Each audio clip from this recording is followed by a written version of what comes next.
The views expressed and the opinions given by the individual host and their guests do not necessarily reflect those of ParaX, its affiliates, or its sponsors.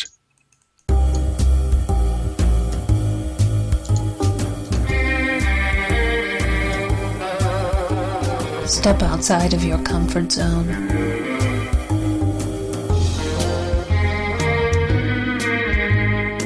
See the world with a whole new perspective.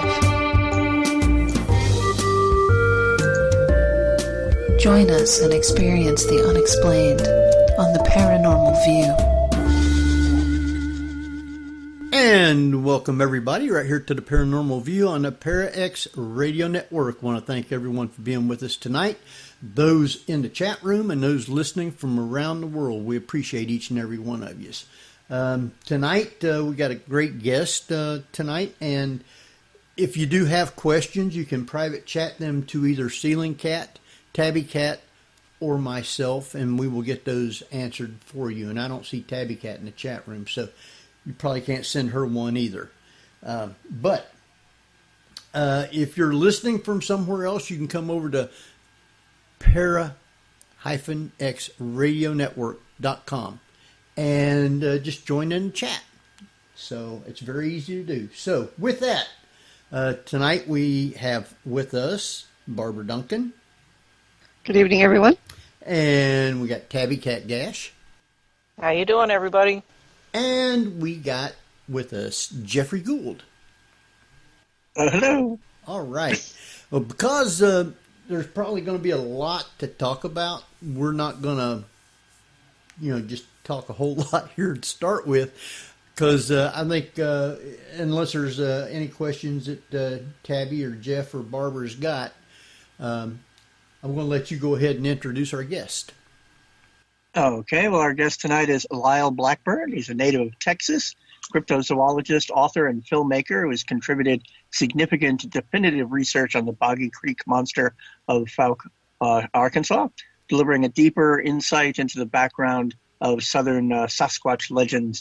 He's the founder of the rock band Ghoultown, which has at least 9 albums in release.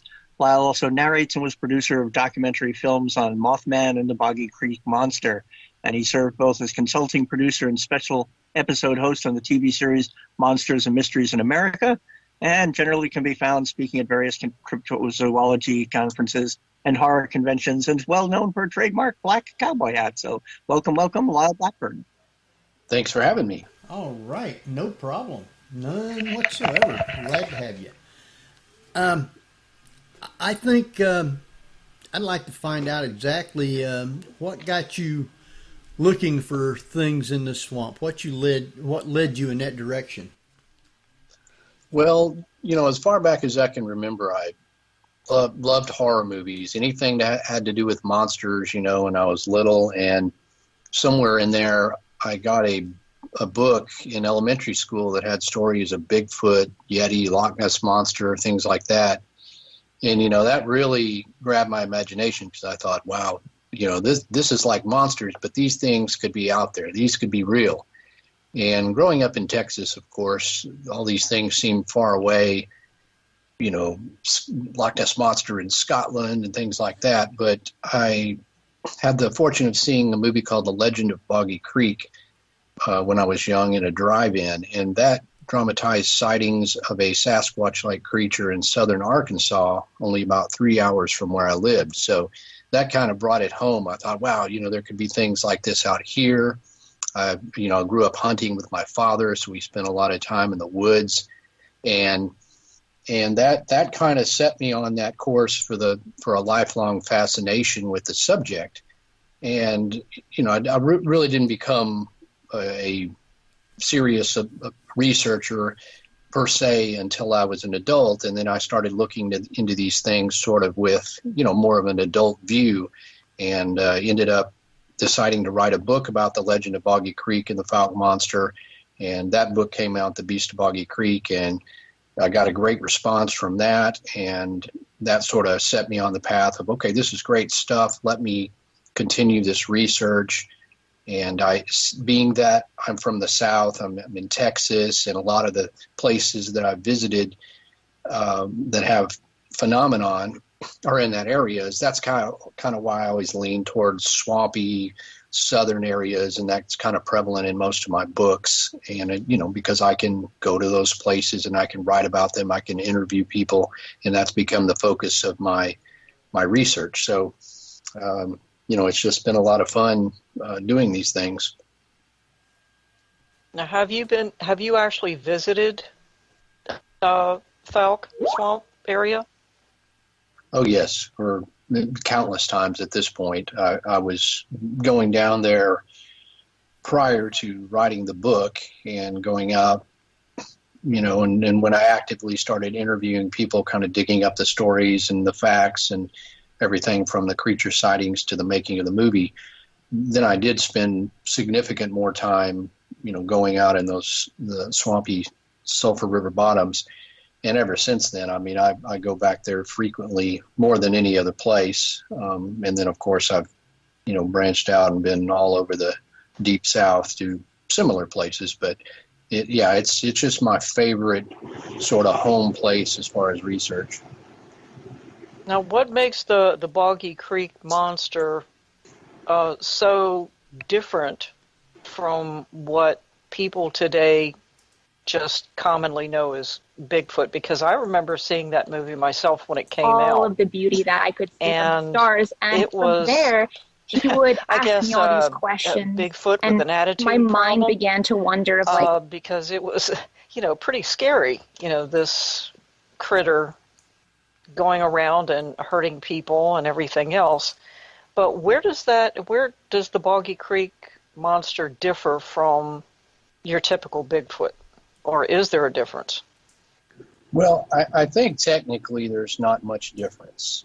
The movie definitely plays up the scary aspect of it, and being that some of the encounters that were first made public in 1971 had to do with the creature trying to get in the home and seemingly attacking livestock and things like that, it automatically branded that creature and almost branded Southern Sasquatch as having this aggressive sort of nature. But when you really kind of look at all Bigfoot reports and things, they're very similar. The creature here, it is described as maybe being more aggressive, even more hairy, more unkempt, often said to have a foul odor, hence like a skunk ape. But, you can find stories of aggressive Bigfoots throughout, in the Pacific Northwest, Ohio, everywhere, really. There's just those cases where individuals seem to be more aggressive than others. But I think what it boils down to is when a creature like that is seen near a small town, the newspapers called it the Fouke Monster, and then a movie was made, and it's the Boggy Creek Monster. It takes on sort of a personality of its own, as if it's, a very unique thing. But, if you start going around, the skunk ape is in Florida, it's called the skunk ape, and there's plenty of other regional Bigfoots, the Caddo critter, the Holly Him, the Sharpsville Monster, all these other sort of ones that have a name, but essentially they're all basically bipedal, hairy, Bigfoot-like creatures that remain unproven. Do you figure that the reason that some of these various different versions of Bigfoot, I'm using that as, just a general term, maybe the reason that they do look different is for the same reason that we here in America, even though we're all Americans, you can go into every state and have a different accent. Heck, you can even go into a state and have different regional dialects.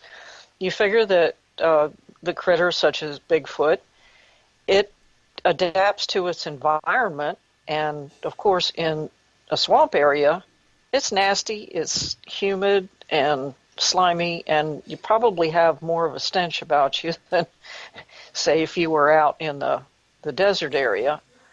And perhaps it's just the way it's treated. as to how it behaves, because people do the same thing. Yeah, that's very true, and I think that is the reason for some of the differences in the descriptions.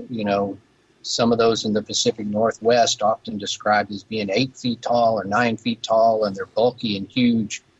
When you get into a environment that's hotter and more humid and things, the creature is often described as being a little shorter, more ape-like. The skunk ape, for example, is always described as being more ape-like.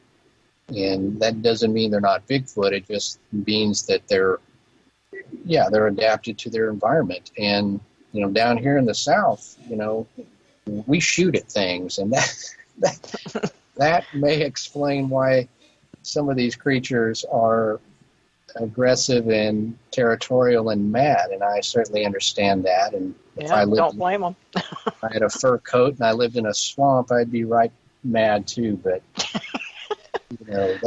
and of course it gives them the personality. But I think there's something called Bergman's Law, which is animals that live more north and colder environments are often heavier and bigger. And so all these things with the Bigfoot descriptions seem to generally match up with other laws that affect other animal species. Let's talk a little bit more about that scent, because it fascinates me that, the skunk ape obviously got its name because of that, the odor, but it also seems to me that it's like a pheromone or a marking tool that lets them be territorial to a certain degree, wouldn't you say?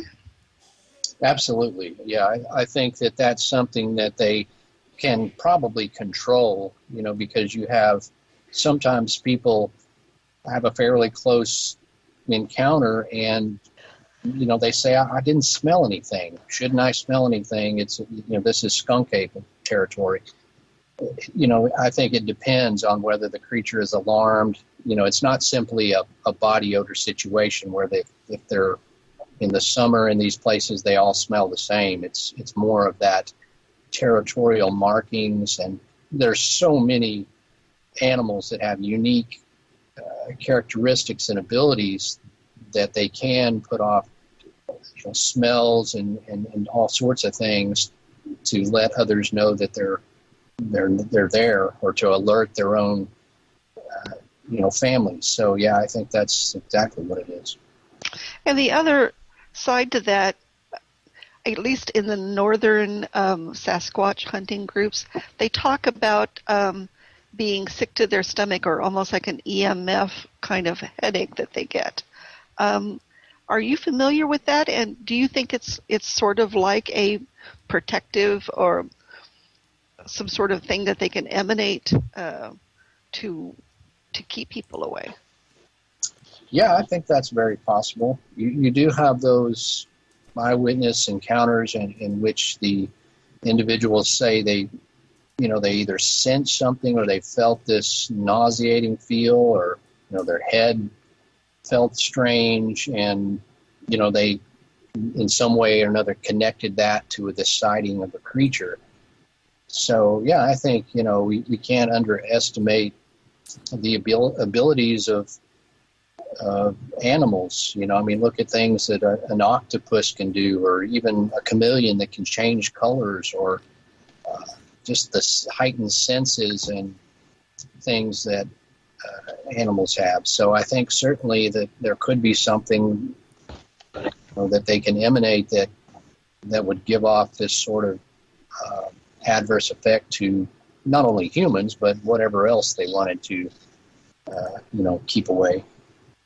There's that show on TV that it was like a Finding Bigfoot show, and they had a zoologist in there and a bunch of other people, and one of them did get sick, really, really sick, and it makes me wonder if they have that ability, and is it sort of regional, like you were talking about? Some of them emanate an odor, and some of them emanate this kind of EMF field, it seems like, right? Right. It's hard to really tell if it's contained to any certain region or not, or it's just different individuals or can have or are willing to use those things. Because, over time, as looking at these reports for a decade or more, you just tend to see a lot of randomness. There's no one thing or one state that would have any more reports of that than, say, another one. So that's kind of the hard part about this, is there is some inconsistency in not as many patterns that could help define whether there's a group in a certain region that may have those abilities and a certain group over here that doesn't. I'm sure if you took all the data and tried to look at every sighting, which would be thousands and thousands, you could probably find something in there, but that would take some considerable work to kind of figure out whether it is contained to a region. Do you believe that they're social creatures? I think somewhat, but I think there's definitely a solitary nature, because if we, take the anecdotal sightings, as given, almost always it's a solitary creature. So, no one very rarely comes up and say they saw a family group or even two together, or, never like I saw a whole tribe or anything like that. So I think obviously they have to be somewhat social in order to keep their population going. But I think it's like a lot of other apex predators where the males primarily probably roam and go from one group to another and stay relatively solitary most of their lives. So they have their own man cave. Man cave? Well, my buddies always post pictures of their man caves that has Bigfoot stuff on the wall. So I guess a Bigfoot has a big cave with pictures of humans that they tricked or attacked. I don't know. Oh, I could just picture that. Somebody ought to make a cartoon of that one. Yeah, that'd be hilarious. Like it has all the opposite stuff from the humans that correlates to what we have. Complete with pin-up Yetis, Exactly. Yeah, look at the fur on that one. You guys ain't right. Now, you're talking a lot about the swamp in the area that you live in southern Louisiana, or is it southern Arkansas? Well, yeah, I live near Fort Worth, Dallas area, Texas, right. And so I'm in a great position because if I go just a bit northeast, I'm there in the swampy bottoms of Arkansas, and then if I go east, I'm right there in Louisiana. And there's right there when you get to the border of Texas and Louisiana, there's a place called Caddo Lake that is just it's majestic and beautiful and spooky all at the same time. It's this primordial swamp-looking lake that has the cypress trees and the Spanish moss. When you get out there in a canoe, I mean, you literally kind of expect a dinosaur or something to just pop out of the duckweed and look at you. So those are great places, and the places where I really love to go and even just canoe around there late at night in the moonlight. And they can be really spooky, obviously, but these are places where people have reported sightings for many, many years. So it's really good areas. So how many different swamps are they, and roughly, what are their names so we can kind of keep them separated? Well, there's all sorts of types of swamps, whether it's a bog where the rainfall builds up, or whether it's plains where rivers have overflowed, or whether it's marsh-like areas that are on the coastal estuaries. My book Sinister Swamps, I cover larger, more notable swamps around North America that have a long history of paranormal activity, whether that's sightings of monsters, which there certainly are, from Bigfoot to pterodactyls and black dogs, to obviously other phenomenon. You know, when you get in a swampy area, there's ghost lights and orbs and ghosts and tales of witches, all sorts of things. In that book, I cover roughly about 20 different major swamps, from Hockomock Swamp in Massachusetts to Honey Island Swamp in Louisiana to the Everglades to the Okefenokee, which is a huge swamp in southern Georgia, to Big Swamp, and there's even swamps in the middle of Texas where you wouldn't expect there to be things like that. Otine Swamp.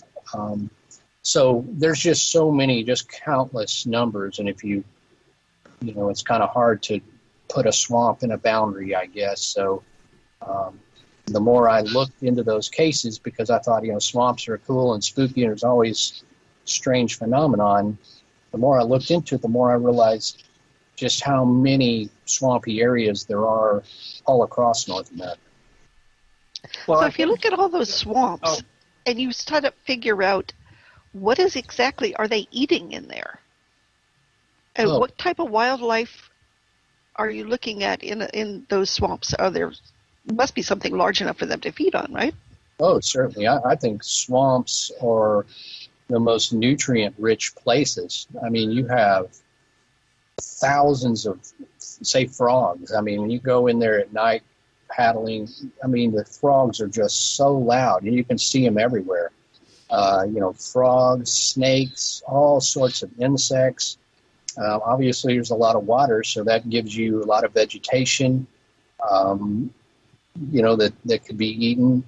There's, you know, swamps. There, deer live in swamps, wild hogs, of course, alligators. You know, I've seen countless alligators. I mean, I doubt that a Bigfoot or something would like to tangle with that, but yeah, definitely. There's just, it's really rich, and I think that is one reason that perhaps there's more sightings within those swampy areas of cryptids, because this is not only a place that has a lot of, you know, food and water resources, but it's also a place that's usually fairly undeveloped, less foot traffic. You can really get back there in remote areas that people don't go. And I think that would give them the ideal seclusion that they obviously require in order to stay unproven. Wow. Well, pretty much every state has its own swamps and marshes. Yeah, I mean, every state really, because, you know, people think about swamps sort of in terms of... Heck, even New Jersey's got its swamps. Yeah.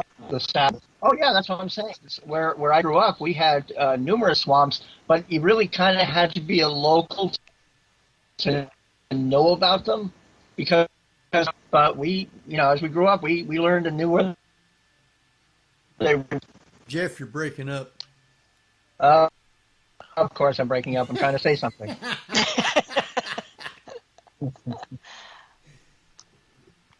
But yeah, you're right. I mean, a lot of these swamps, I mean, if you go into the place, you know, locally, you would learn about things you wouldn't know about, or, you know, that aren't written about maybe even on the internet so much. So, you know, I've concentrated obviously on ones that had a long published history of stuff, and then you could find other swamps where, you know, if you went somewhere and started to talk to people who live nearby, they'd probably start telling you all kinds of crazy stories about what had been reported there. You know, like my grandfather saw this, or, you know, there's rumored of this monster. So it's just an endless amount of really cool, fascinating tales and legends and reported encounters coming out of those sorts of areas. Okay, we got a really great question in the chat room, and one that's very timely right now. And she's asking, and I want to know this too, is where do these creatures go for shelter during major natural events like hurricanes, or in California, now we have forest fires. We're starting to see bears encroach into habited areas now. But where do these creatures go? Well, that's a great question, and you would expect that when we do have things like flooding or fires, that perhaps there would be suddenly there'd be more sightings of them because they're having to flee their usual habitat. But I mean, essentially, I guess they do what other creatures, they have to, move out of the area.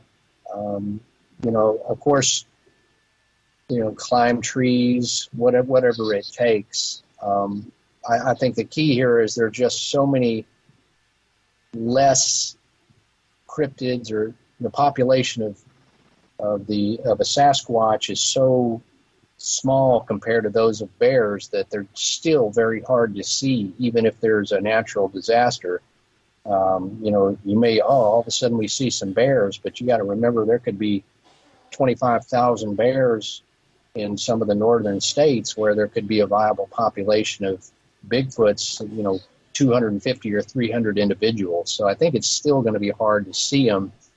And, they just would do what any other wildlife would do, is leave the area or find high ground or whatever they had to do, or perish. That's another sad part about it, is those forest fires and things, we might have lost, a significant amount of Bigfoots. Who knows? Wow.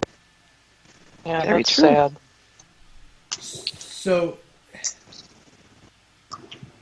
how many of the different swamps have you actually been to, and what are the different types of swamp creatures that they're supposed to be? I know you got lizard man and the beast of Boggy Creek. Are those pretty much the same, or are they different? Those are different. The lizard man is said to be a bipedal reptilian type humanoid.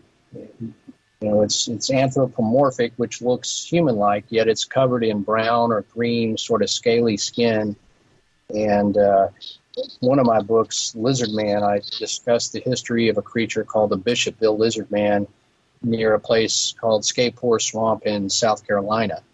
And so that, to me, was definitely something described differently than Bigfoot. And to me, it was like a creature from the Black Lagoon type of a case in modern day times, very fascinating.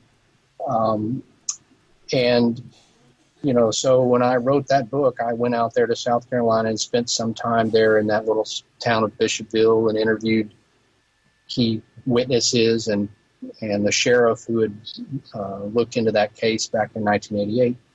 And from there, I've been to numerous other swamps. I mean, in my book, I'd been to about maybe 15 of those all around that I talk about, and had literally canoed in there or interviewed people or whatever at some time or another. And you get reports of pretty much everything. There's a Hockomock Swamp in Massachusetts. There was a lot of documented newspaper accounts of people seeing what they described as pterodactyls, like pterosaur, flying, leathery skinned flying creatures, in and around that swamp, sort of in a flap. And then I interviewed a guy who saw this huge dog-like creature run across the road one night when he was coming through there he was a prison guard and drove at night. And he saw this huge sort of uncanny, creepy dog run in front of him. Then, of course, Bigfoot sightings. There's an area that I covered in Georgia in the Altamaha River area, that the Altamaha River basically runs into a swampy area as it gets towards the coast. And within that, there's a creature called the Altamaha, which is, for lack of a better term, sort of a Loch Ness monster, sort of a creature, a serpent-like thing that has been seen down there for decades in the river and in the swampy areas around that. So, you've got the river monster types. You've got puckwudgies, which are sort of small goblin-like creatures that are said to inhabit swamps. There was what's called black dogs, sort of hellhound-looking things. There is strange sightings of black panthers. I got that in several of the swamps. So really just no end to the sort of categories of cryptids that would be reported in one or more of the swampy areas that I looked into.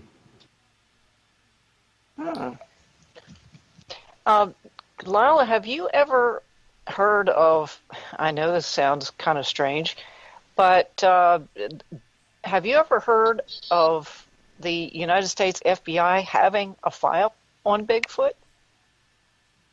Well, I mean, that's obviously one thing that's been debated over the years about Bigfoot, because we know, of course, they've looked into phenomenon like UFOs, and conceivably, I'm sure that at some time or another, some government agency has surely tried to look into this, and probably more early on, back in in the late 60s when the Patterson-Gimlin film came out and things like that. I guarantee you they wanted to know more about that, and probably did. So I suspect that they do have some files or something somewhere which noted whatever they concluded about it.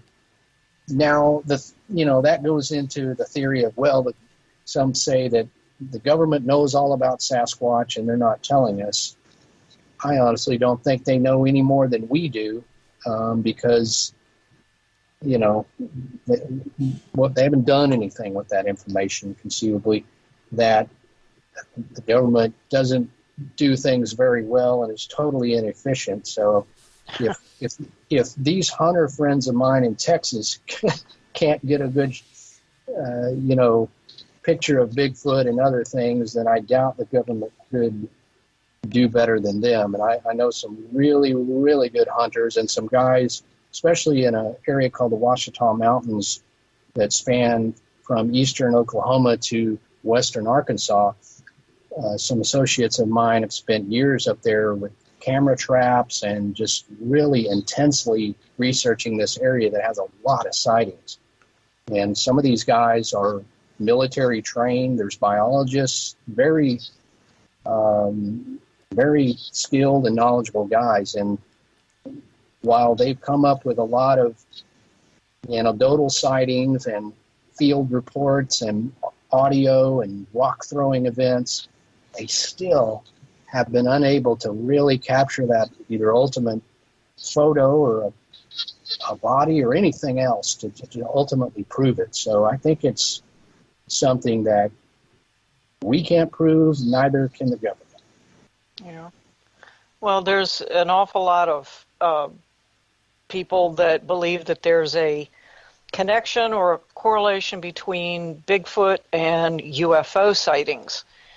And to me personally, I think that's just a little bit far-fetched. But when you think about it, if the FBI did have a file or does have a file on Bigfoot, it's probably somewhere in between the pages of the UFO sightings. I mean, the government still is trying to claim, our research department, such as Project Blue Book, it doesn't exist anymore, which I don't believe. It has another name. But if Bigfoot does have any kind of connection with UFOs, it would fall under that category of the government looking at Bigfoot as, sounds strange, as being a national security risk, because they consider UFOs to be that.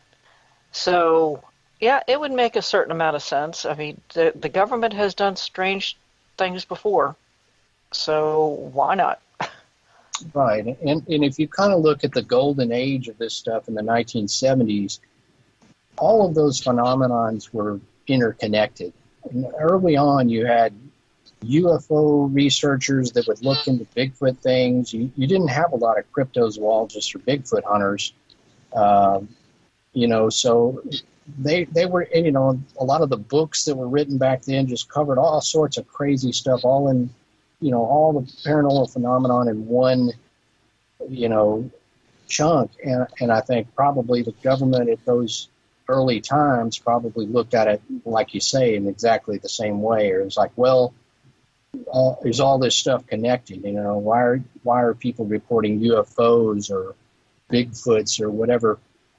Although, in my opinion, I don't think they have anything to do with each other, because, I've interviewed hundreds and hundreds of Bigfoot eyewitnesses, and none of them say, well, I saw a UFO and then I saw a Bigfoot.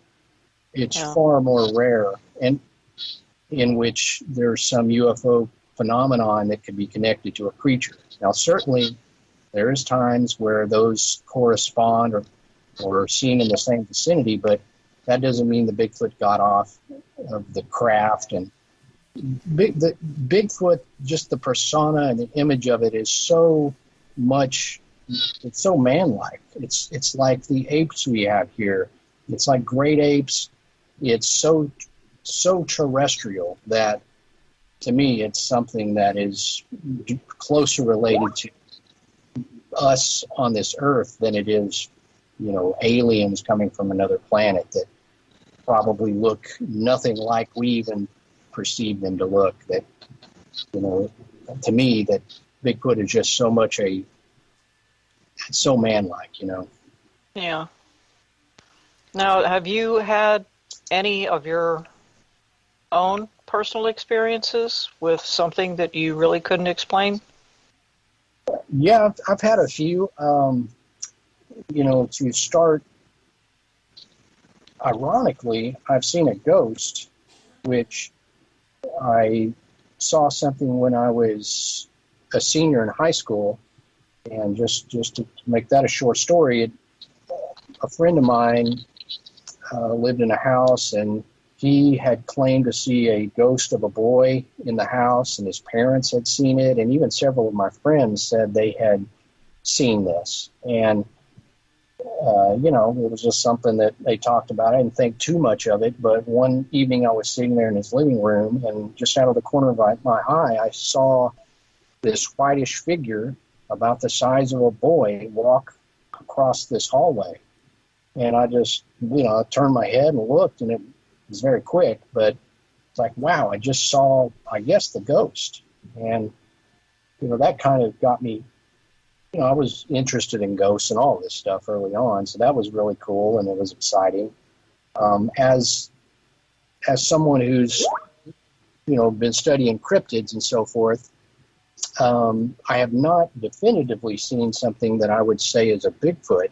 However, there have been something vague that I saw once, and also something that has just eluded me, and something that howled at myself and another researcher once. And to be short about those, once in Boggy Creek area, we were paddling the swamps at midnight, and we heard this strange howl. At first we thought, is that the weirdest coyote you ever heard, or what? And then it howled a second and a third time, and at that point we realized, I can't identify that. I don't know what that is. And then myself and my partner, very experienced in hunting and outdoors, and there's a lot of noises that can be made from birds. Even foxes made weird noises, obviously coyotes and things. We couldn't identify it, but it stopped, and then we ended up paddling back down to where our camp was. And when we got out, pulled the canoe up, and went up this kind of hill area where our tent was, all of a sudden we hear that same howl right down there where we had pulled the canoe out just right across the water channel. And I was like, whoa. And I grabbed the flashlight and ran down that hill trying to see what it was. But, of course, whatever it was quickly moved off, and then I heard the howl again, probably 50 yards away, and then it was gone. But, you know, I can't say that that was the Fouke monster or a Bigfoot, but it was definitely big, strange, and presumably it followed us down the waterway there. Those howls are amazing, you know. And talk about communication a little bit, because I find it fascinating. Everybody has these recordings, and also of the howls, but also the knocks. Has anybody sat down and started to analyze the series of knocks and what they could possibly mean? Are they vocalizations of a speech of some sort, or of communication, do you think? And if so, is there sort of a repertoire that they have to say, like, 2 knocks, then 3 knocks, then 1 means get out?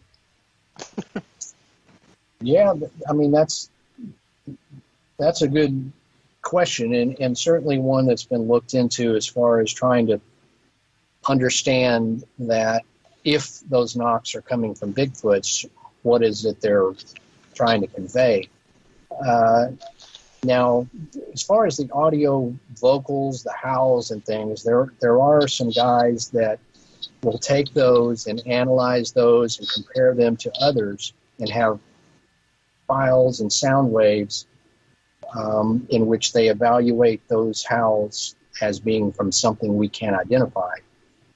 The wood knocks, and you do get recordings of wood knocks, I don't really know of a study where they've had enough of those to really start analyzing as if it's sort of a Morse code or something that they're using. It's usually just a knock or 2, and that's about all you get.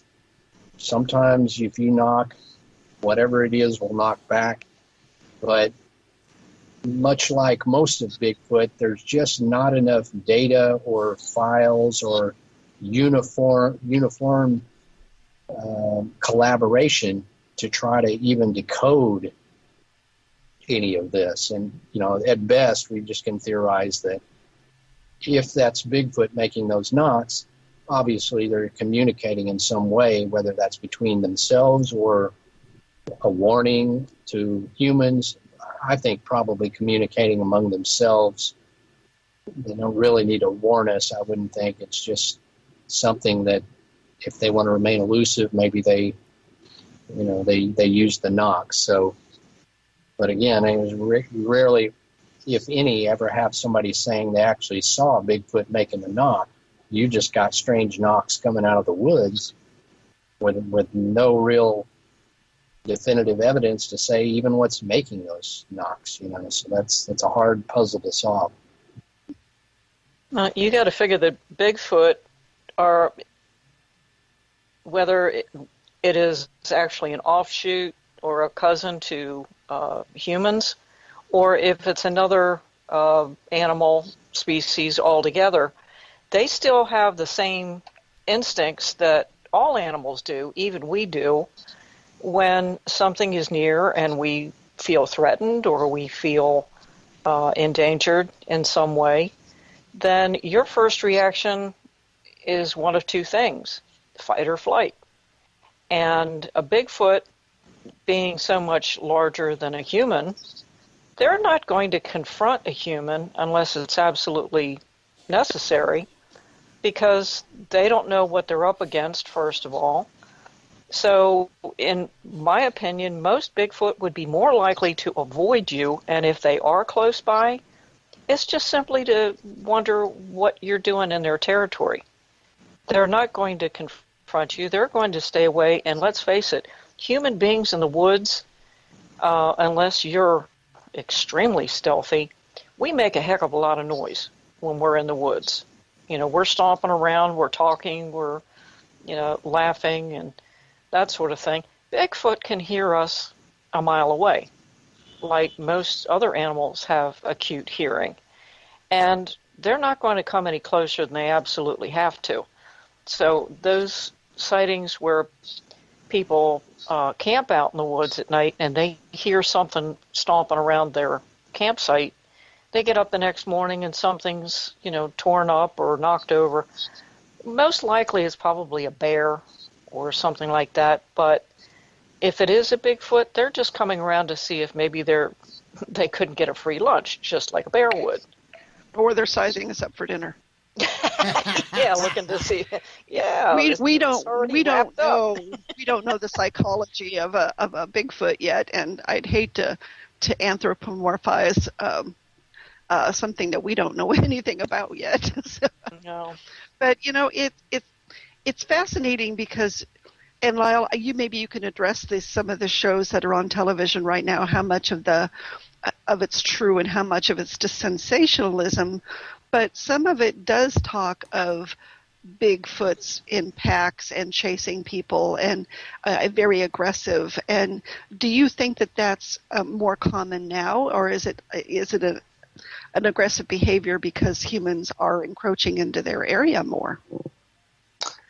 I don't think it's necessarily more common, and you got to be careful which TV shows you're deriving information from, because some of those more sensational ones, if you will, are the least credible. It's TV, and as well, it's not to say that the researchers themselves aren't credible. You're at the mercy of a production company and network who does the final editing of those things and implies what they want to imply. So it doesn't matter what intentions and you may have, but basically, I think ultimately these creatures would be like any others. If certain individuals were more aggressive or ornery or felt threatened, then they would be aggressive, and certain ones may be more calm. So, I think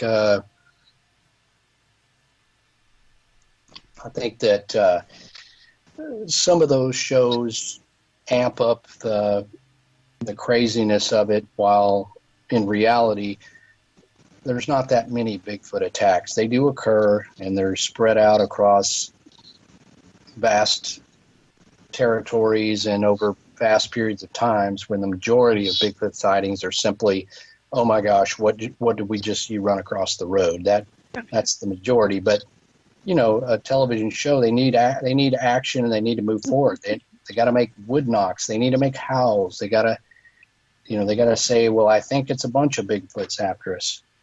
So I don't think that Bigfoots are basically any different now than they ever have been. Oh, yeah.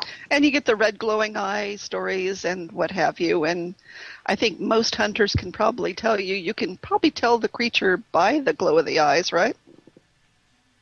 Yeah, I mean, most experienced hunters, especially if you're like a coon hunter or something that goes out after dark, can usually identify. I can spot a possum or a raccoon easily if I see the eye shine. But there's those times where they see something that the eyes are a little further apart than you're used to, and it implies that it's a much larger creature. And if it's not, an owl or something reflecting your flashlight, then who knows what it is. And of course, the red glowing eyes is something that, it strikes a spooky fear in everybody. So, those are something that does get reported with Bigfoot sightings. Yeah, I think some of that stems from the fact remember the old cameras used to have the red glow in the eyes every time you snapped a flash photo. Right. That's kind of what it is. I think a lot of it tends to be is superstition. And so how do you go about looking at these stories and saying, well, this is probably folklore and legend, and this one's probably based in a little bit more reality? Well, I think after a while, the more you interview people, especially interview people firsthand, then you start to get a good sense about which things are more probable to have been a possible unknown creature and which things are just sort of either wishful thinking or mistaken identities and things. And certainly, there's a range of it. And it's always great when I research an area and find some old newspaper articles and establishing a long history of these things. But certainly you have to say, well, it's possible that without having interviewed the person myself, that person was maybe not familiar with the woods as somebody else, or, may not have been aware that a bear was in the area. So, the best thing for me is when possible, if I can interview a witness firsthand, meet that person, and really get a sense of, whether they could discern the difference between Bigfoot and other things, then, those are the ones that you could say, well, okay, there's something to this. And that's really what keeps me there. I wouldn't say that, I just believe every Bigfoot account that I ever hear. That's not realistic. But there's those ones where you interview somebody and you may get to know this person. In a few cases, I've gotten to know them. I got to know their family. The circumstances of the case, for example, one where two sisters in Florida were driving north from the coast in mid-afternoon and saw this upright, hair-covered creature just basically stride right across the road in front of them in full daylight.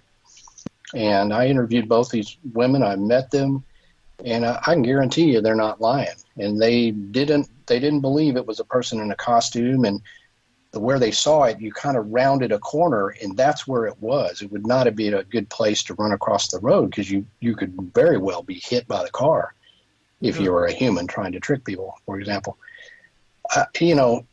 These girls absolutely saw that, and it was daylight, no mistake. And it's those kind of encounters that keep me on the track saying, okay, I can't explain that. There is something to this because these two individuals saw it, and there's others like that where I'm like, this person absolutely saw something that I can't explain. And those kind of keep you on. The ones that you feel are legend or folklore and other things are great too, because they, it's great for the story and fascinating that people see these things, but there's the key ones that keep you on the track. So you say if you sent me out in the woods, I would probably not be able to tell the difference between an ET and a Bigfoot either. It's So with the problem, I guess, it comes down to, are you finding, like we do in the paranormal field, there's an awful lot of first-time or neophyte hunters out there that simply just don't know what they're doing and are getting all confused by what they're actually seeing? I mean, that could be, I never want to imply that I'm an expert in this because people, say, oh, well, in newspapers will interview me, and then there's a story that says Bigfoot expert says this. Like, I never call myself an expert. All of us are basically, just doing our best, and can't prove anything than anybody else. But certainly when you're talking about experience in the woods and familiarity with different animals and different circumstances in the day and the night, I might think if someone who's been hunting for 25 years tells me about an experience, and usually they're like, I never believed in Bigfoot. I thought it was, nonsense. But then I was in the woods and, well, this person, I'm thinking, okay, they're probably not mistaking something else because they are very familiar. Whereas if I get a report, the first time I went camping, I've never been out of the city, and I went camping and we saw Bigfoot. They may have very well saw Bigfoot, yes. but I probably wouldn't stake my life on that one. I would put it on what I would consider somebody familiar with the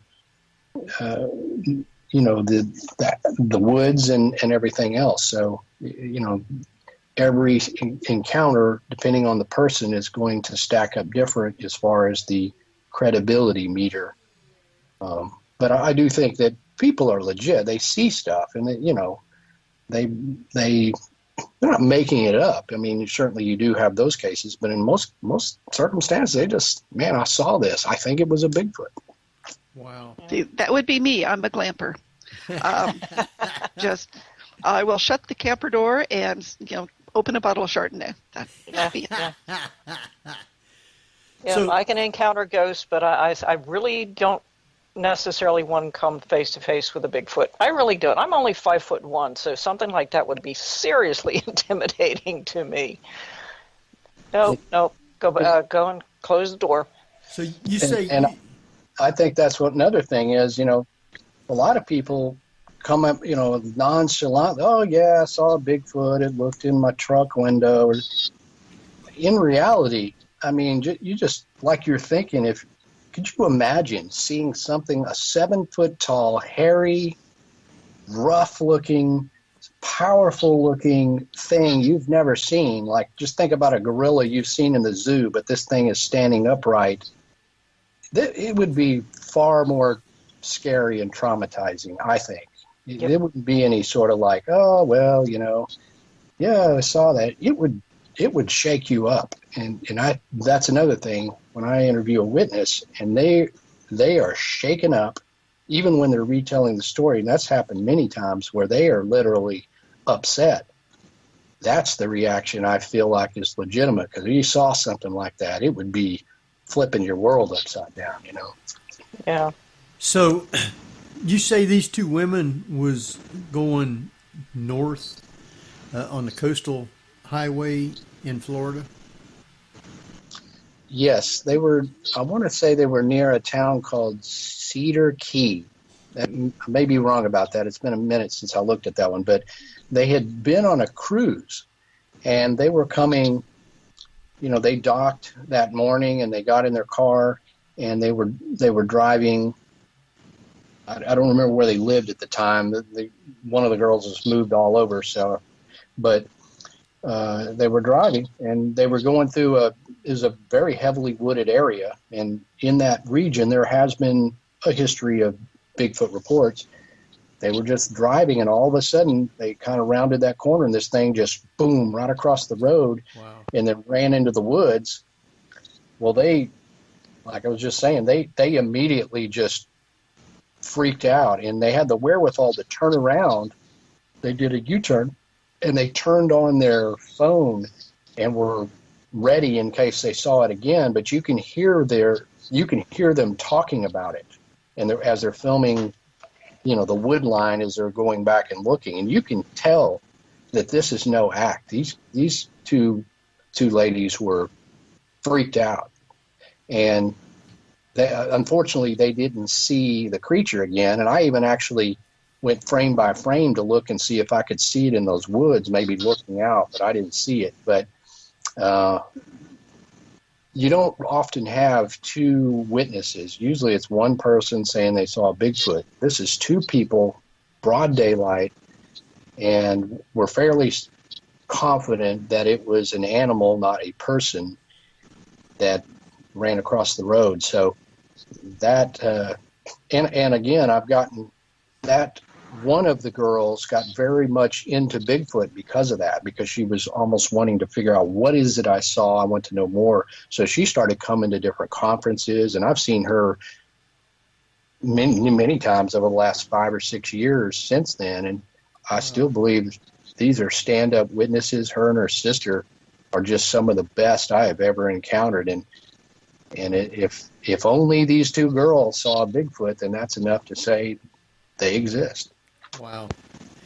All right, it's time for us to take a break, and let's see, who usually takes us out?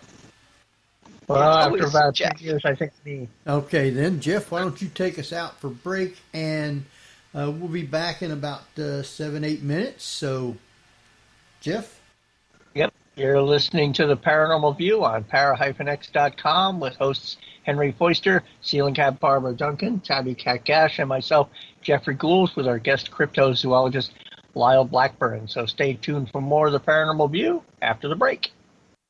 Whether you're listening at home, at work, or anywhere, thanks for making Para-X part of your day. Your source for everything paranormal. Para-X. And welcome back, everybody, right here to the Paranormal View on the Para-X Radio Network. I want to thank everyone for being with us tonight, those here in the chat room and those listening from around the world. We appreciate each and every one. Remember, if you got questions of our guests, you can private chat them to either Ceiling Cat, Tabby Cat, or myself, Henry Foister, and we will get those answered for you. So with that, we have with us Barbara Duncan. Hello, everyone.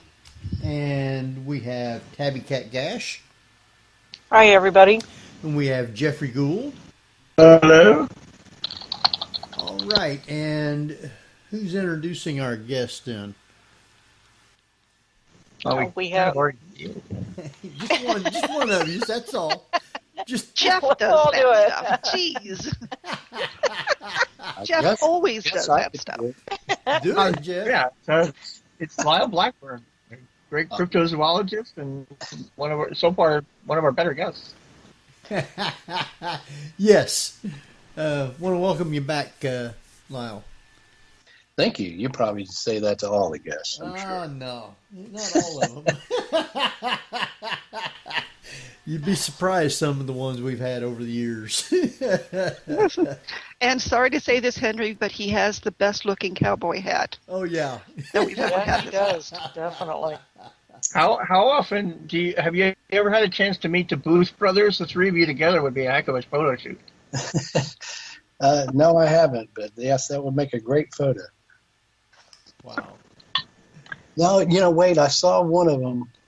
I did see one at, what was that?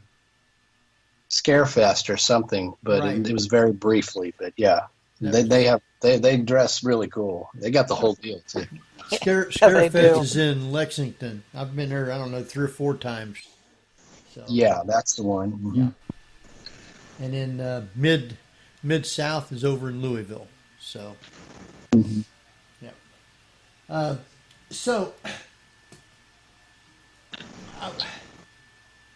All these different sightings and creatures, because I know you talk about the lizard man and the senator, the boogie, the beast of Boggy Creek. So, what is the difference between these different characters? Well, there's, I guess, several main categories of cryptids. Bigfoot being kind of the foremost, and the one that I consider to be the most probable to be proven. Within that, you have a lot of just regional names for those creatures, like Boggy Creek Monster, in the Ohio Grassman, the Missouri Monster, Momo, things like that. But essentially, they're all just described as, ape-like, man-like, bipedal creatures. Then you have things like the lizard man, which is more of a reptilian humanoid sort of thing, not to be confused with alligator people, which sort of, there's some legends in Florida of something that's a little bit more alligator-like than humanoid, I guess. There's dogmen, which are basically quote-unquote werewolf-like creatures, large canids that can walk upright on 2 legs. We've gotten a lot of reports. It seems like a rash of reports of dogmen lately that can come from really anywhere. There was a concentration in Wisconsin back in the mid-'80s that kind of ramped up to become the focal point, but I've had plenty of people say they've seen dogmen things in Texas and Louisiana and other places. Then you have the river monsters, which are aquatic sort of beasts, from serpent-like to snake-like, sometimes described as being Loch Ness monster, so to speak, but usually there's the white river monster, the Altamaha river monster that I talked about earlier. There's ones like that. Of course, the chupacabra, I get asked about a lot because I'm in Texas, and there's these mangy, four-legged, canid, dog-looking creatures, coyote things that are called chupacabras, even though it's a confusing term because chupacabra was originally applied to a cryptid seen in the Puerto Rico and Latin American countries back in the mid-90s. And then the U.S. media took that name and gave it to these four-legged creatures you see. I'm sure people have seen the dash cam video on some of these shows where it shows that weird-looking dog running in front of the cop. And these are things that are out there and kind of still remain to be certain what they are. Those are your main cryptids, I suppose. And then within that, you have things like black panthers, which people report quite a bit, seeing these huge black felines. And when they say panther, that's the same, basically a local colloquial term for cougar or mountain lion, of which there is never been a proven case where they are melanistic. They're not supposed to be black. You do have black jaguars and black leopards, melanistic jaguars. So when people say they saw a black panther, that is an unproven animal. So that falls into cryptozoology as well. And then sightings of both thunderbirds or feathered, giant, huge flying birds, as well as pterosaurs, which people describe as being leathery skinned, basically like a pterodactyl, it's something from the age of the dinosaurs. And, I've investigated those kind of sightings. I mean, some people in Oklahoma, 2 pairs of witnesses say they saw what looked like a pterodactyl fly over this area near Oklahoma City. And there again, those people were not making this up. And both sets of witnesses did not know each other, and they reported this thing within the same time period. One of them having seen it very up close in the windshield of their truck. And so, you just get reports of these wild and crazy cryptids of all sorts of categories. Lyle, we've got a question from the chat room. Black Cat Sharon she just recently tuned in. She wanted to know from you about the various different colors of fur and the size differences in the Bigfoot.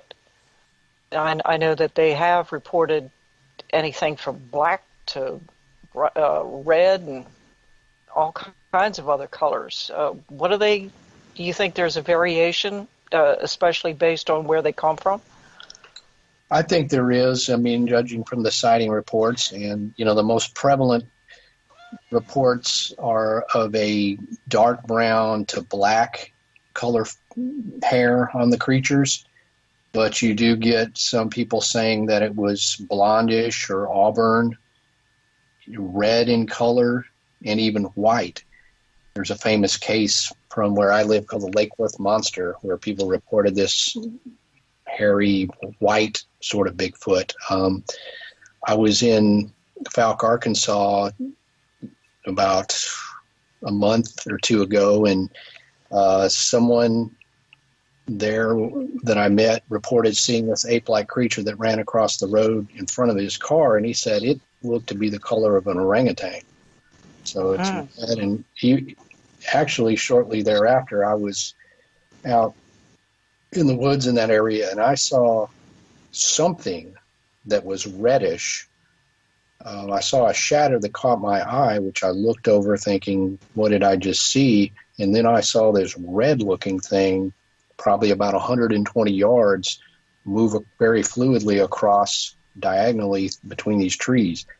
I don't know what that was, but it was very odd that somebody had told me they saw what they said looked like an orangutan. So the point here being that I think, like people, their hair color can vary. And of course, perhaps as they get older, they either, they get darker or turn gray, or, the hair could change colors as they go. So the inconsistencies in the hair color don't necessarily imply that this is not a real phenomenon. It just simply says that they could be very much like us. Yeah. So why do you think that there is, from what I understand, no one has ever reported finding a body of one of these creatures, or where they might have been buried in a grave or something?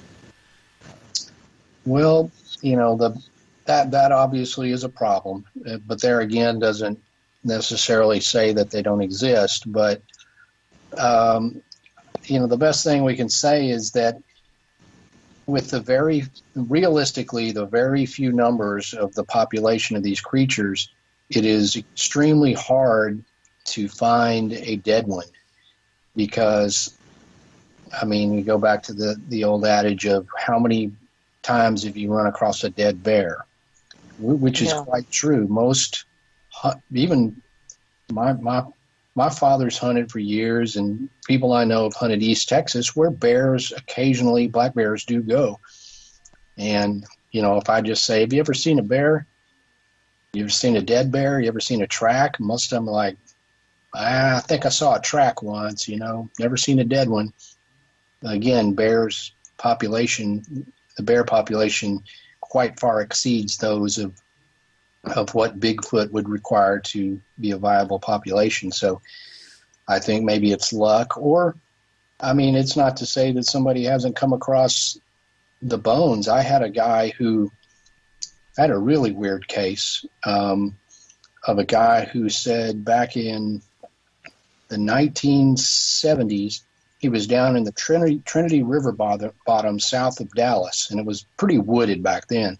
He said his dog came up from the river, and in his mouth he had a leg, which was from the knee portion down all the way, had the foot. It was these bones covered with some hair of this huge, he said this wasn't a human. This looked kind of like a human bone, but it was huge. He said, I never thought about it until many years later, till I saw Bigfoot shows, that I thought, well, maybe it was a Bigfoot bone. So, of course, he had called the cops or something, and they came out and just, I don't know, and he never knew what happened to it. It got out of his hands. But again, he may have found legitimate bones of a Bigfoot, but, now they're lost. And it's not to say that some hunters haven't passed by and thought, there's a femur of a cow, and just walked on by. So there could have been bones found, or pieces of a dead Bigfoot, but if you didn't know what you were looking for, or weren't specifically thinking, I just jackpot, I found, if you didn't find the head or something, then that would explain why we don't have bones, I guess.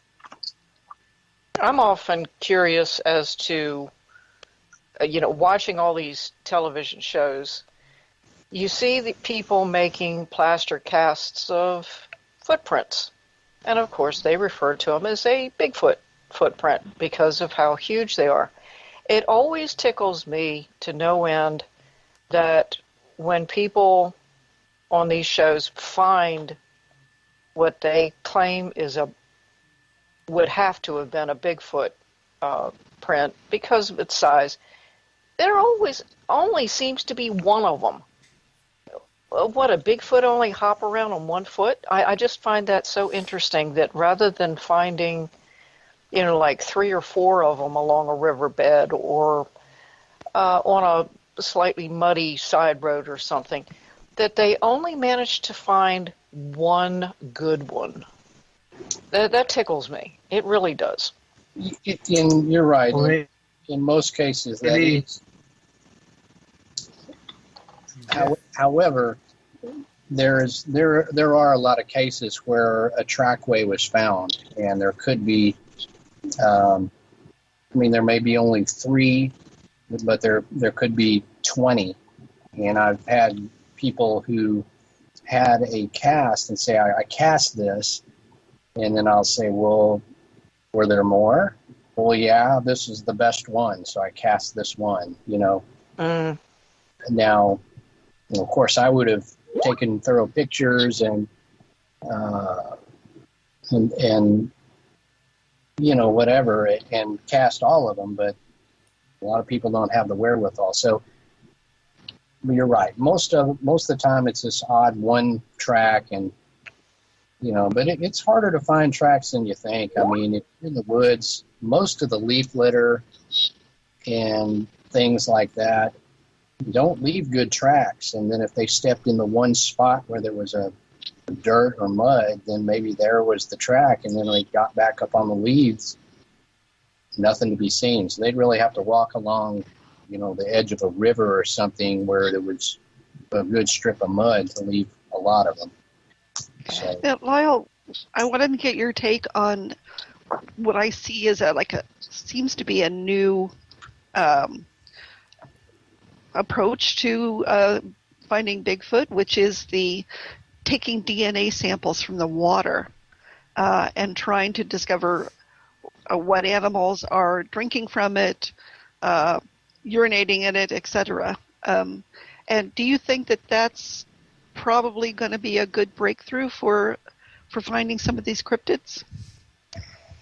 Yeah, I think that might become something that would be useful. I mean, obviously, as we progress with better and better DNA technology and able to, discern what has passed across certain parts of the land, that this is ideal for cryptid hunting because you rarely see the creatures, but certainly they have to have, if they exist, they would have to drink out of that water or whatever they're doing. Or if we have an area where people say they have seen a lot of them, or if you find a footprint, you could actually take some of that soil and possibly get some DNA out of it. So I think, as those things become better, it's helpful. Of course, usually it's a problem of money. I mean, it's the people who are taking those surveys are not out there using that to look for Bigfoot. They're doing other kinds of, more immediate research or whatever they're doing. Whereas if you came up with a sample of water to somebody and said, hey, can you test this for Bigfoot? They're not going to do it, or they're going to say, sure, that's $20,000, no problem. So that's the stumbling block usually, is the technology is expensive, at least at first. Well, to test something like that, wouldn't you have to have a real sample to go by so you could clarify it? Yes, if you don't have a type specimen, the best you're ever going to do is say, well, there's some DNA in here that we can't identify. And, perhaps we're one chromosome off from a chimpanzee, so it would be very close to great apes, but not. And there's cases of hair samples that are like that, where the best you can do is say, well, it doesn't match any of the local flora and the local fauna, but you don't have a Bigfoot hair or Bigfoot DNA on file. Well, you can't. That's not going to prove it. Only give you a clue that maybe something strange is there. Yeah. Well, any scientific research has to have a control first. Yeah. And so if you don't have something at least to compare with, how are you going to know if it's a Bigfoot or if it isn't just a degraded sample or a contaminated sample or something like that? So I guess until DNA testing gets a lot more far advanced, it's still kind of a hit and miss as to whether or not they're going to find anything. Right. I mean, I think ultimately, without a body at this point, it's just nobody's going to accept anything short of that as proof. I mean, you know, I don't care if it's a very clear picture. Somebody will say that's hoax. I mean, the CGI capabilities we have and Photoshop and everything else is so advanced that, even the DNA thing, without that sample. So I think if Bigfoot or any of these other cryptids are to be proved, we're going to need bodies. That doesn't mean I'm advocating to go kill one. I'm just saying that's the reality of proving these at this point, probably. Sure. Before it gets too late, I really want to ask you about this, and that is, you were an executive producer on a documentary called The Mothman of Point Pleasant. And I'm curious as to what conclusions you're coming to as to whether or not Mothman is a cryptid or is it something more supernatural? Well, yeah, the Mothman case is fairly unique because it does kind of encompass so many of the different paranormal categories, from cryptid to UFO phenomenon to the whole Men in Black thing that was going on in Point Pleasant back when those original sightings were taking place in 1966 and 1967. The cryptid sort of angle of that is that, I know those people, those witnesses saw something, at least many of them saw something that, was there, and they saw it, and it could not identify it, and it can't be explained away as, it was a crane or an owl or what have you. But then as you progress with all the other witness reports that tell of Mothman sightings that were more bizarre in nature, that you begin to wonder whether that was was indeed a cryptid or a physical animal, or if it was some other type of phenomenon. So, I'm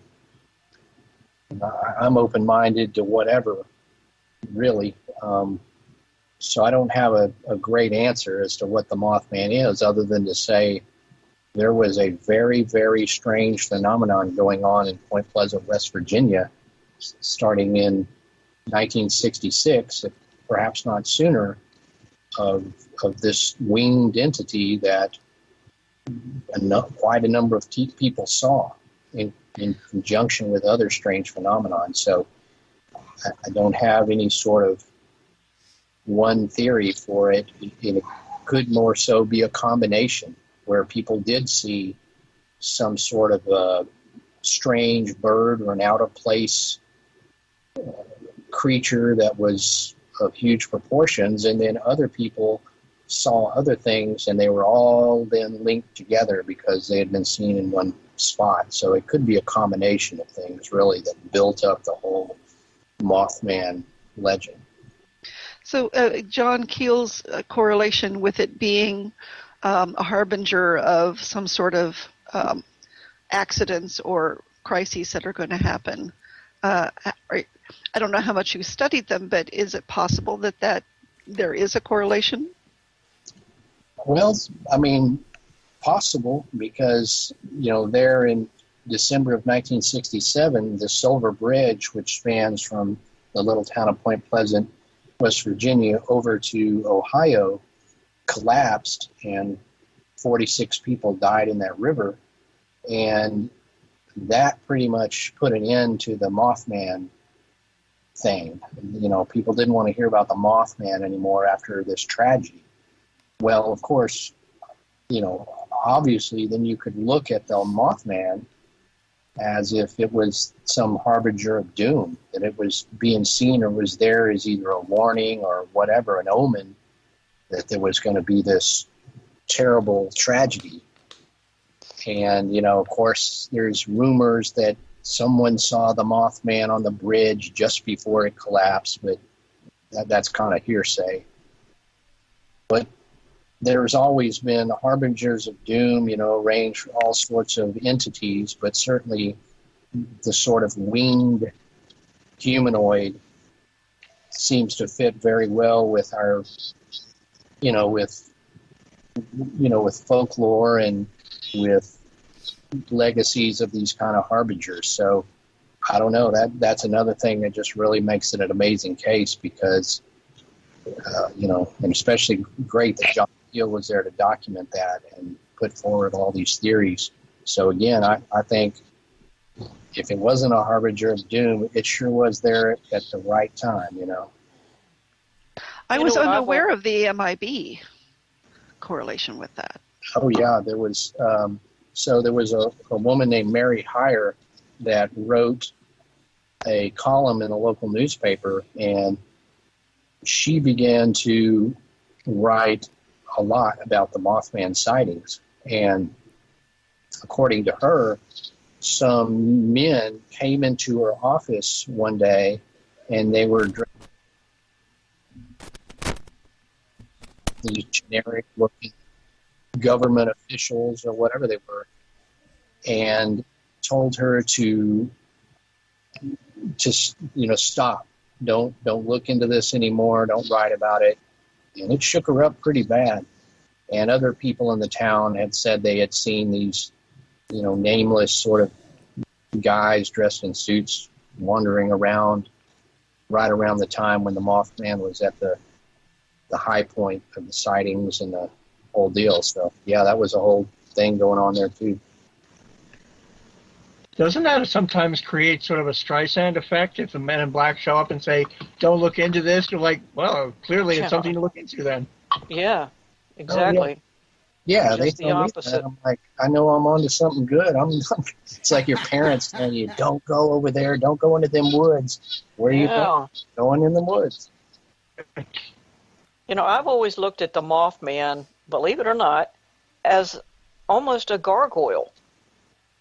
Every time I see different pictures of it down through the ages and everything, it just reminds me of your typical mythical creature called the gargoyle. And the gargoyles have always been guardians of some sort, and they were mythical creatures, and they had to have had their basis in some sort of fact to be created. What was it? More than 1,000 years ago, they started out. I wonder if maybe the Mothman wasn't some sort of a throwback to some sort of a gargoyle. Yeah, I mean, you can always kind of look at, as they say, everything has a grain of truth, and the gargoyles, conceivably came not from complete imagination, but perhaps from something that one of those first artisans or architects had seen that inspired that, what we know as gargoyles. So, it could be a similar or same phenomenon that was being seen there, not necessarily the same interpretation of a gargoyle that's on a French building, but perhaps something that, very much strikes a resemblance to that. So, not to mention that other people have seen things occasionally that they report as being gargoyles. I see published reports about people comparing what they saw to a gargoyle. So it's not completely unheard of for somebody to literally compare something they saw to a gargoyle. Yeah. Wow. That's exactly what it reminds me of. Every time I see the statue that they have in the town, my first reaction is that just looks like a gargoyle. And so if I were to see that thing flying around, that's exactly what I would be thinking of.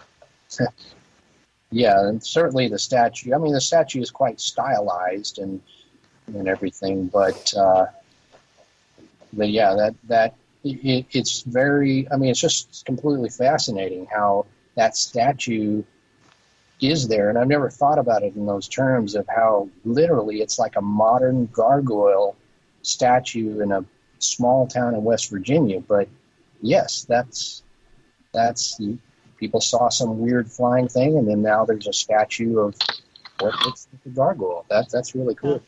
And it's a guardian. I think it wasn't necessarily a harbinger. I think it just kind of sensed that there was something off and happened to arrive, very conspicuously on time. I don't think it necessarily maybe knew what was going on, but I think it had a tendency to sense it. I mean, people and animals, we can sense when something might be getting ready to happen. I mean, a lot of animals know exactly when storms are going to happen or earthquakes, that sort of thing. And then there are, people that can predict things that are going on just by their intuition and messages that they get.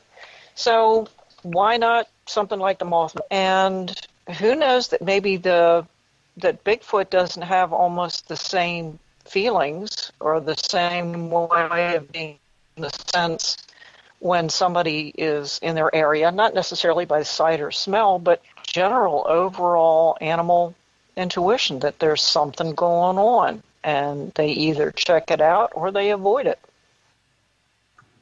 Right. Yeah. I mean, that's a good way to put it.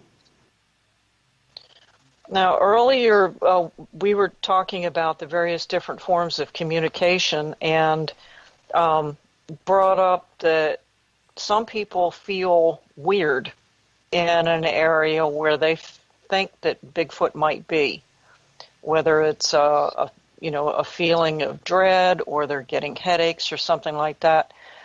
There have been a lot of case studies on animals who use different sound waves in order to communicate. And one of the ones that I noticed that they claim now that T-Rex had, that our modern day Australians have, is that ability to give off that low drone vibration. And we see it in the crocodiles, especially when they're in the water, because it bubbles up when they do it. Now, we can barely feel it, they can, but we can feel it. So I wonder if maybe the reason that people feel weird in the woods and get this almost nauseous feeling is because Bigfoot might be giving off vocal waves or vibrations that we don't necessarily, but we can feel. And that might be a way of their communication. Yeah, that's very, very true. And that's why I think a lot of times we underestimate the capabilities of amazing animals. We're quick to say, oh, well, it must be supernatural. But, I know that, even some animals can hear really low frequencies, like dolphins and bats and things have different sensory perceptions that we don't.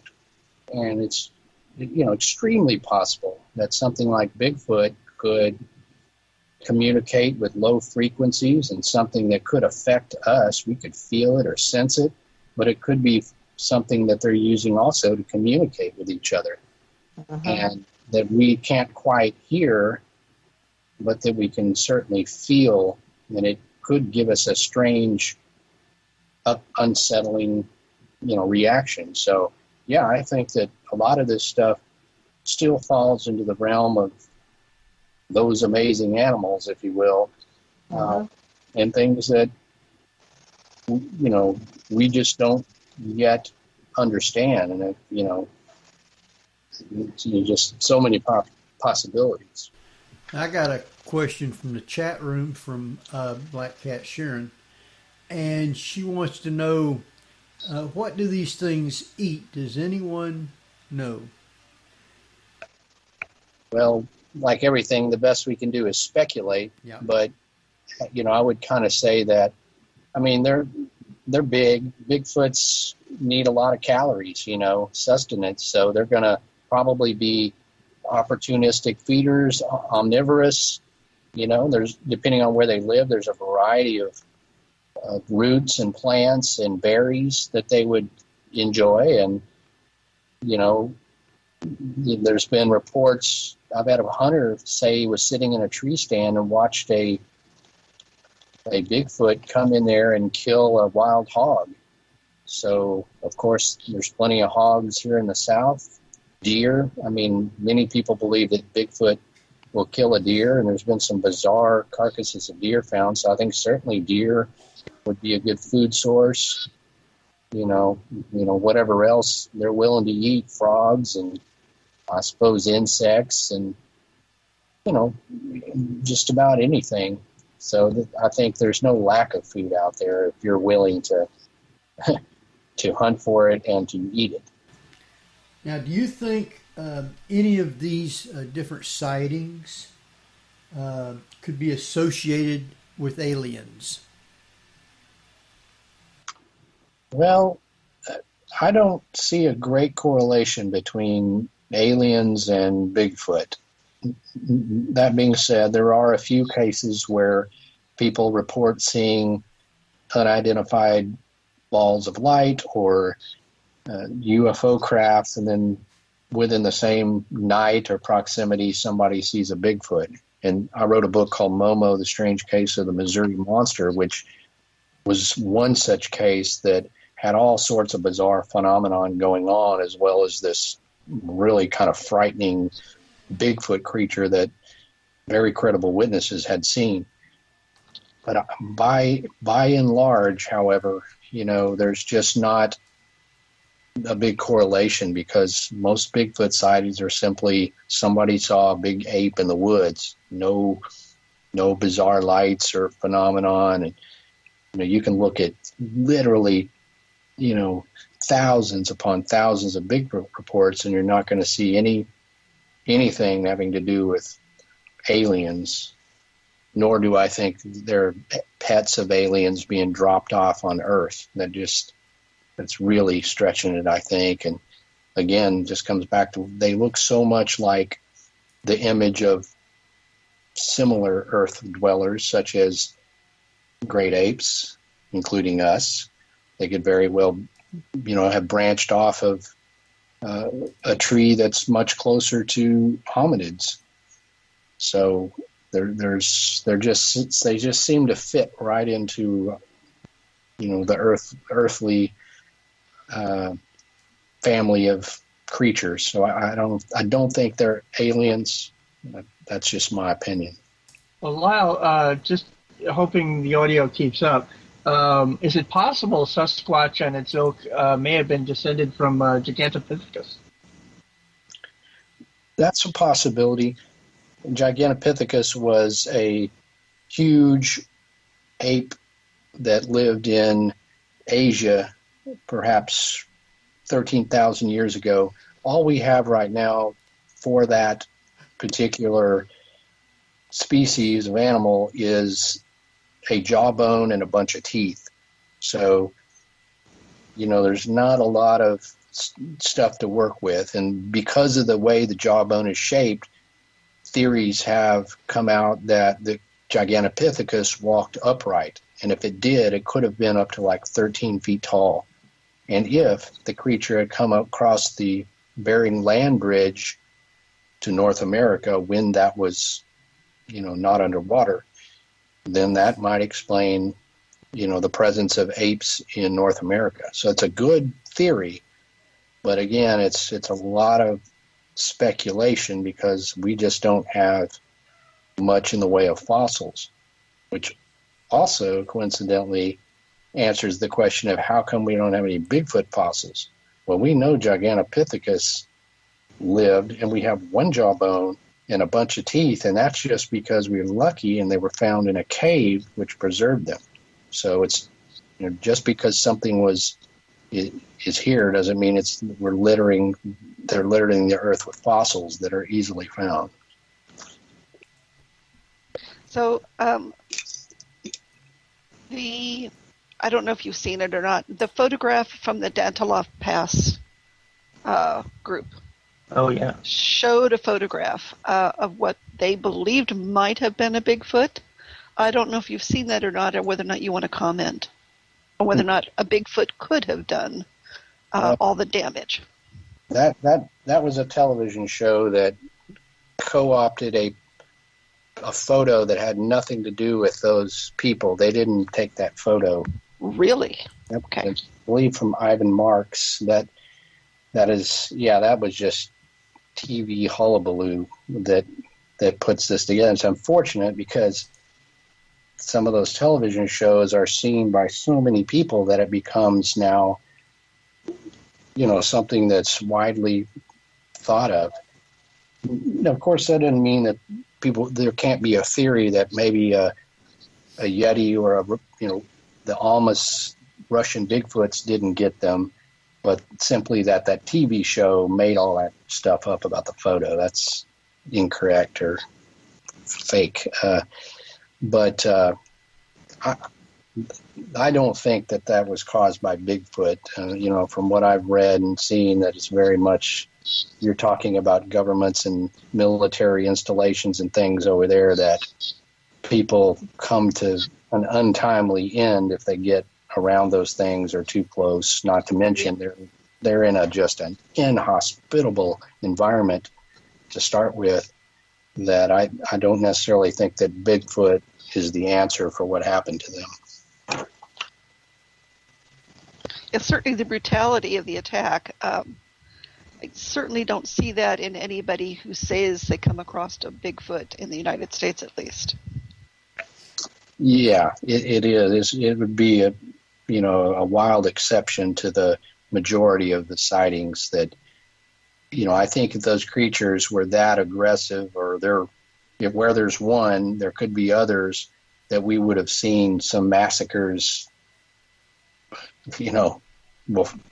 that have come before and since, and we just don't see that, we just don't.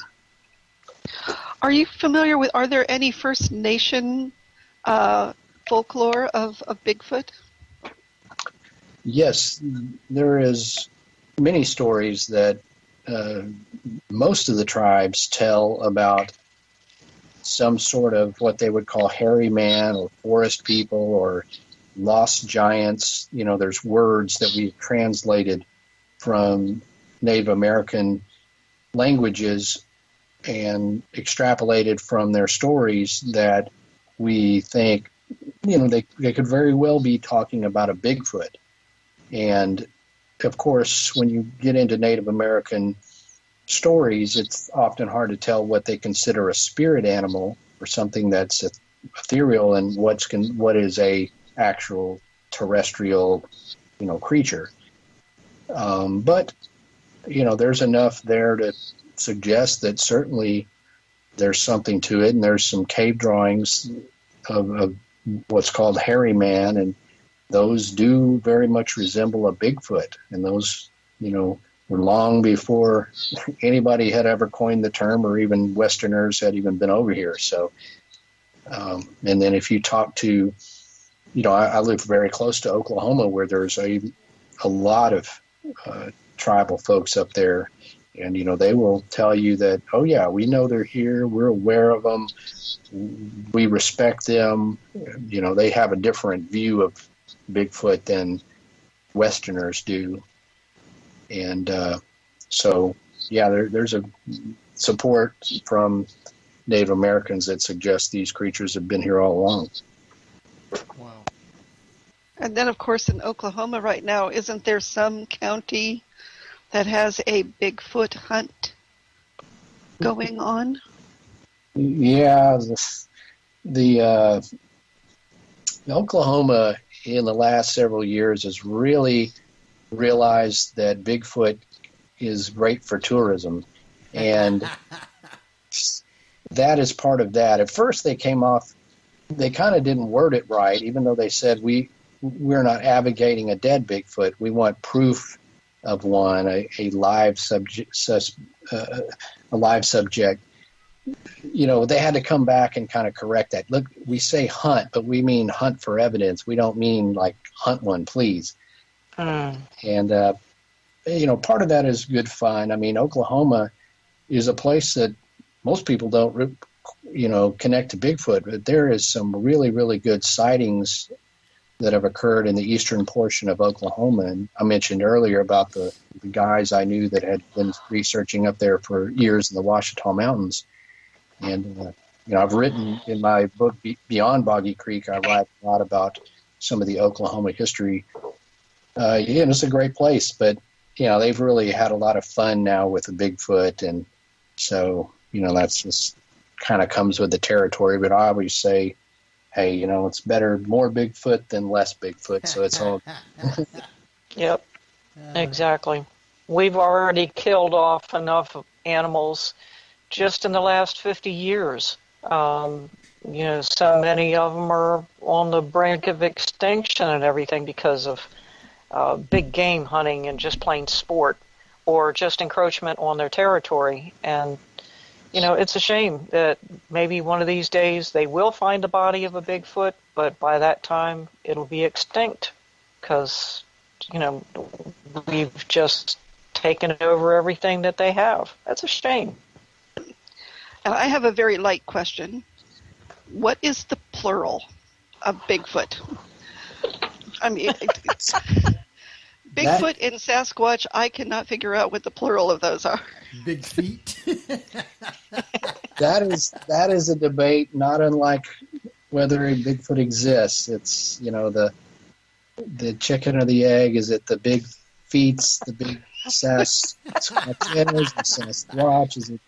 No one knows. I see people going both ways. I don't know. I think I try to, in my books, I just try to avoid using the plural just for that reason. But I think it's Bigfoots would be more accurate, or Sasquatches rather than the big. I'll go with that. But technically, I mean, if it has one big foot, then the other foot is big, so it does have big feet. Yeah. Our time is running right on down. I got time for probably one more quick question from somebody. Is there anybody in the chat room that had one, or one that you guys got? It's Bigfoot. Lyle, is there any one particular place here anywhere in the world that you haven't been so far to search for Bigfoot that you would really like to go to? Well, I haven't really been up much in the Pacific Northwest area. And I've been up there some few times over the years, but I've really never been able to thoroughly, take some time and go into the heart of, the original Bigfoot country. So that's something that would be great to do, and hopefully I'll get some time to do it. I guess there's always so much going on that, that's, and people have covered that area quite extensively. But yeah, I would like to go into the Pacific Northwest for an extended amount of time if I can. I wish you luck on it. Mount Shasta, there's a lot of caverns in there. Yeah, it's beautiful up there. Anytime I've been up to that Washington State areas, it's just a great, I don't know, it's just very scenic and peaceful in many ways. So it would just be, whether I saw a Bigfoot or not, it would still be a really great trip. Wow. All right, our time is dwindling right on down. I want you to take and give out your sites and how people can follow you and all the good stuff, and then stay on till after we're off, and then we'll thank you. All right. So if you want to find out more about my books and the films I've been involved in, just visit lyleblackburn.com, and that has links to all the appropriate destinations. My books are available at my online store, and they're also available on Amazon in ebook, paperback, and some of them in hardback, and one of them now in audiobooks. So If you would like to see the other Small Town Monsters movies, you can search the Amazon Prime Video. Just search for Lyle Blackburn, and all those will come up. So thanks for having me on. I really enjoyed the conversation. No problem. Thank you. Appreciate it. Thank you, guys. Now, Tabby, why don't you let everybody know who or Jeff? Which one of you guys has that info for next week? Okay. Tabby? Yes. Next week we will be chatting with author, paranormal researcher, and paranormal investigator Rich Newman about all of his really interesting experiences in the ghostly realm. So tune in. All right. I guess it's pretty much. Barbara, do you have anything to add for anything? But please check Lyle's site. It's absolutely wonderful. Also check out his videos because he also writes and produces documentaries. So please check them out. Definitely. All right. And thank you. Yes. Yes. So with that, I think it's time for us to run. And as soon as I get my thing brought up here, we can start doing that. But, okay. So, until then, this is Henry Foister. Jeffrey Gould. Barbara Duncan. Cat Cash. And we will see you next week at the same time. So, good night, everybody.